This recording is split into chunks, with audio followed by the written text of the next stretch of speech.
俄乌局势再现重大变数，乌军从顿涅茨克地区重镇阿夫迪夫卡撤军。很多人不解，为什么要放弃阿夫迪夫卡这极具军事意义和战略价值的地区，从而将怒火转向了新上任的希尔斯基将军身上。本期火力军就来给希尔斯基将军伸伸冤，和大家唠唠乌军为什么要从阿夫迪夫卡撤走了。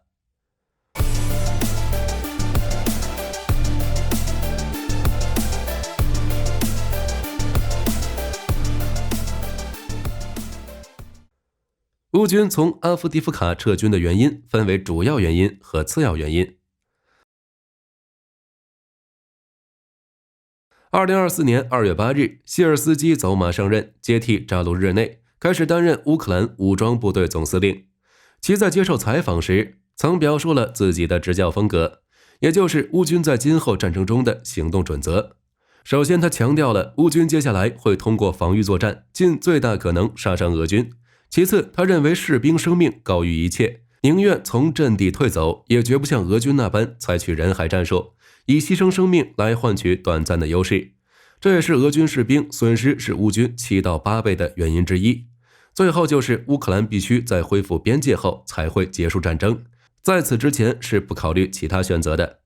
乌军有了这样看重士兵生命的司令，就为之后阿夫迪夫卡的撤退埋下了伏笔。在希尔斯基成为乌军总司令之后，面临第一个难题就是阿夫迪夫卡作战。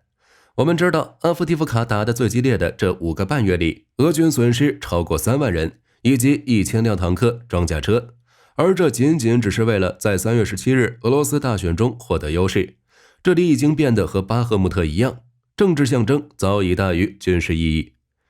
但其又与巴赫穆特不一样，巴赫穆特的乌军并不缺乏弹药补给，加上战术得当、敢拼精神，这才使得其能从2022年10月同瓦格纳和俄正规军打到2023年6月初的。当然，乌军当初将自己部队轮番派出去作战，也犯过一些错误，造成损失。希尔斯基也在那时被称为屠夫将军，但火力军对希尔斯基的屠夫称号表示不认同，因为从巴赫穆特结果来看，乌军已经将瓦格纳和俄军打到了崩溃。当初瓦格纳雇佣兵可是亲自在自己的频道里承认，其阵亡 2.6 万人，受伤4万人，以及近2万俄正规军损失。可见俄军在巴赫穆特的损失并不低。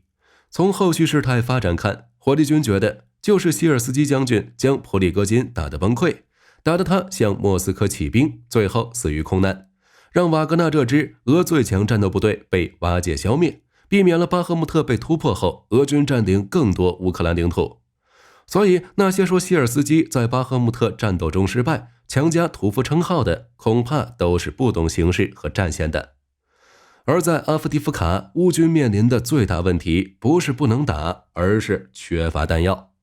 加上阿夫迪夫卡地势较为平坦，俄军机械化旅是可以大规模进攻的。在缺乏弹药情况下，如果强行命令乌军坚守，那与让乌军自杀无异。即便希尔斯基是苏式将领，但在接受北约训练和培训后，也绝不会让乌军白白送死。赤手空拳对抗俄军装甲坦克，其士兵所面临的压力可想而知。所以希尔斯基将军才没有选择坚守，而是根据形势让乌军掩护撤退。那究竟是怎样的形势逼迫乌军不得不选择撤离的呢？远的咱也不提，就是最近几周关注俄乌战况的朋友应该都有发现，在阿夫迪夫卡，俄军经常会在俄空天军的掩护下投掷大量 FAB 滑翔炸弹，加上火炮的无线射击，空地一体协同发起进攻。尤其是2月15日后这段时间，随着俄军占领阿夫迪夫卡北部焦化厂，并通过向采砂场以南的目的方向和凯恩村的持续推进，俄军即将切断乌军在阿夫迪夫卡的最后一条补给线和撤退线路。要是此时再不迅速撤离，阿夫迪夫卡南北的乌军就存在被包饺子，甚至是被全歼的风险。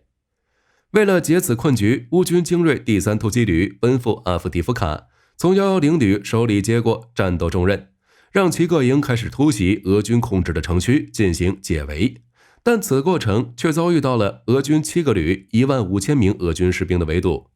据悉，在2月16日的交战中，乌军第3突击旅有效地消灭了俄军第74和第114独立旅。俄军的损失约有4200名士兵。但即便如此，却依旧没能当初俄军不计代价的攻击。根据乌克兰塔里夫亚部队指挥官塔尔纳夫斯基将军所说，俄军正在投入该地区所有后备力量强攻阿夫迪夫卡，并源源不断从其他地区也调来部队。而乌军部队正在从被摧毁的阵地重新部署，并转移到其他防线，其形势比想象的严峻。加上乌军缺乏有效反制手段，以及美国军援至今未能通过，不得已，希尔斯基将军发表声明宣布，决定将乌克兰部队撤出阿夫迪夫卡。但正所谓留得青山在，不怕没柴烧。等到北约、欧洲军援到位，乌军依旧有足够的力量进行反击。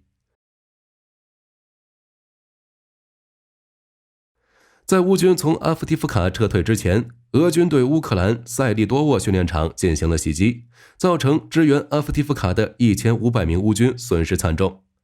2月14日，俄军发射伊斯坎德尔 M 导弹，对位于乌克兰境内的塞利多沃军事训练场进行了强力打击。袭击发生时，训练场聚集了多达1500名乌军士兵。据消息人士透露，来袭的俄军导弹装备的是54枚破片弹头。由于破片垂直方向能够在距地面约10米的高度发射，即使躲在深壕中也不能幸免，所以在训练场的乌军生存机会几乎为零。即便后来乌军宣布使用马古拉维5无人艇在克里米亚南部海岸地击沉了俄黑海舰队一艘775型凯撒库尼科夫号大型登陆舰进行反击回应，但这1500名原本计划提前奔赴阿夫迪夫卡地区的乌军预备役部队还是没有了，直接打乱了乌克兰指挥部加强阿夫迪夫卡前线阵地的计划。主要和次要原因结合，这才有了此次的撤退。那如今情况如何呢？随着乌军的撤离，阿夫迪夫卡东南部的过滤站、焦化厂附近、铁路医院和城市公园等地均已被划入俄战区。虽然俄军可能还没有在那里驻军，但估计也快了。阿夫迪夫卡的焦炭厂和第9区则被视为灰色地带。此外，俄军还用大量步兵从四面八方压迫乌克兰军队的阵地，并阻止乌军撤退。而乌军正逐步从缺口撤退，以避免被合围。据乌克兰国防情报局称，根据撤退的命令，乌克兰武装部队的 DIU 军官以及特种作战部队将保卫并开辟撤离通道。乌军第3独立突击旅、第225独立突击营以及第110独立机械化旅负责安全疏散撤离。乌军塔尔纳夫斯基将军表示，乌军大部分主力已成功撤出，但仍有士兵和伤员未能及时撤出，这对乌军来说是个巨大损失。在此次撤退中，乌军做到了有序、高效、从容设置雷区，并使用无人机、火炮重新构建防线，进行交替撤离。就像在尼特空军基地外围，乌军第47机械化旅的 FPV 无人机攻击连在交替撤离过程中就摧毁了一个俄军步兵团，让俄军承受了无法想象的巨大损失。对于此次撤退的选择，塔尔纳夫斯基和希尔斯基两位将军的评价一致，都认为乌军从阿夫迪夫卡撤退是最明智的选择，而非一些人鼓吹的战斗到底。希尔斯基将军2月17日凌晨在社交媒体发布消息称，驻守该地的乌军已履行作战职责，令俄军最精良部队和装备遭受重大损失。以防后，乌军将采取措施稳定前线局势和当前阵地。与此同时，17日泽连斯基也表述了自己的观点，他认为乌军从阿夫迪夫卡撤离是一个非常合乎逻辑、专业、正确的决定。泽连斯基说，自去年10月以来，乌军一直在该地消耗俄军资源，并完成了任务，使俄军损失数万人。乌军不能被包围，因而需以防至其他战线。俄军为了占领阿夫迪夫卡，付出了巨大的人员损失等代价。在最近5个半月战斗中，根据可视化对比，俄乌损失比最高达到20:1，平均13:1，损失超过3万名士兵和1000辆装甲车和火炮。这严重削弱俄罗斯的进攻能力，使俄军无法在其他地方取得任何重大进展。可以说，乌军已经超额完成消耗俄军有生力量的目标。在弹药缺乏的情况下，选择撤退，火力军感觉并无不妥。就是撤退的时间大概受到乌军总司令换人的影响，晚了1周的时间，付出了一定的代价。另外，火力军也不否认，乌军从阿夫迪夫卡撤离后，俄军确实填补了此地的战线缺口，从而获得了更大战略空间，有了向更重要方向发起攻势的可能。但有利有弊，乌军撤离阿夫迪夫卡的行动也将使北约更清醒意识到当前形势的紧迫，或许会促进对乌援助的加快。值得注意的是，在乌军撤离过程中，俄空天军有些狂妄自大，在使用战机轰炸撤离乌军时，直接被乌军防空导弹击落了4架战机。2月17日上午，乌克兰空军司令奥列什丘克称，乌军在东线击落了3架俄军战机，其中包括2架苏34和1架苏35。不过事后俄罗斯方面仅承认损失了1架。为此，乌克兰空军司令奥列什丘克甚至拿出证据反驳了俄罗斯的谎言，列出了俄军飞行员弹射的信号地点。据对俄罗斯通信的无线电拦截显示，至少发生了4起弹射事件。而苏 35S 是单座飞机，苏34是双座飞机，这意味着至多有5名俄军飞行员。目前俄方称已找到其中1名，其他飞行员正在搜寻中，这足以显示俄军被击落了3架飞机。而根据当天乌军战报显示，俄军损失人数也再次破千，达到1050人。仅是围堵撤离的乌军损失就如此惨重，可想而知，在阿夫迪夫卡战斗中，俄军强攻的伤亡。而且在次日，乌克兰空军又在东线战场使用防空系统击落了1架苏34和1枚 Kh-59导弹，加上此前被击落的 A-50预警机，火力军怎么感觉俄空天军和黑海舰队有的一拼，都是这么脆弱。俄军对阿夫迪夫卡的攻击持续了9年，最近5个半月更是不计代价的持续攻击。虽然目前告一段落，但火力军相信乌军绝对不会放弃这里。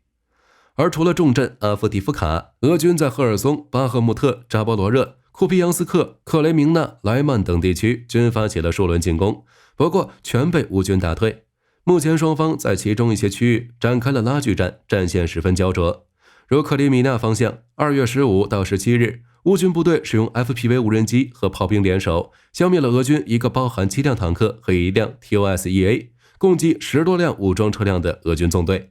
又或是第聂伯河前线，乌军持续使用 FPV 无人机攻击俄军阵地、火炮和车辆纵队，使克林基地区桥头堡正逐渐向西扩大，进一步为乌克兰渡河作战打下基础。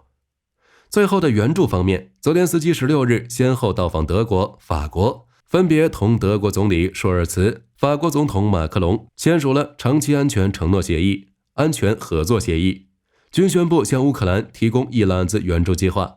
泽连斯基表示，希望乌克兰与德法签订的双边安全协议能促使美国继续援助乌克兰。那么此次签署的协议为乌克兰带来了哪些实质性的帮助呢？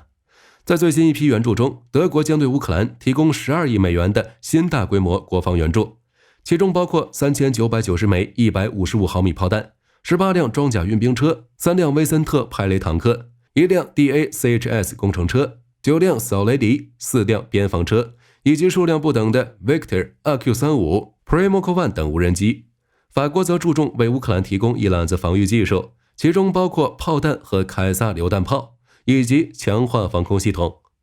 所以如果北约和欧洲的军援能持续且准时到位，那俄军目前所占的乌克兰领土迟早都得拖出来。毕竟从俄乌冲突爆发至今，短短2年的时间，俄方就已损失超过40万的士兵，以及数千辆坦克和近万门火炮系统等。